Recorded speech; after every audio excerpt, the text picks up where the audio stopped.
నేను కూడా చెప్తున్నాను, రూపాయి తీసుకున్నాను, సంపూర్ణ జీతం తీసుకుంటాను ఎమ్మెల్యేకి.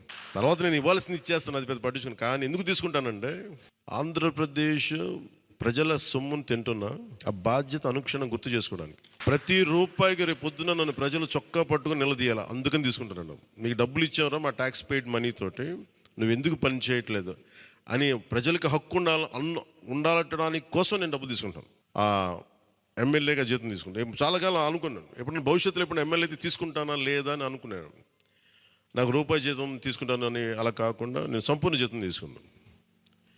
కానీ ఇవ్వడం కూడా దానికి కొన్ని వెయ్యింతలు ఇచ్చేస్తాను బయటికి, అది వేరే విషయం, అది కూడా చెప్తాను.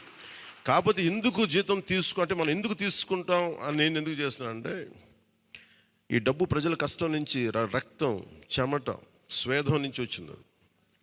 అది ఆ డబ్బు ముట్టుకున్నప్పుడు నాకు బాధ్యత గుర్తు రావాలి. అందుకని నేను అది కూడా నిర్ణయం తీసుకున్నాను.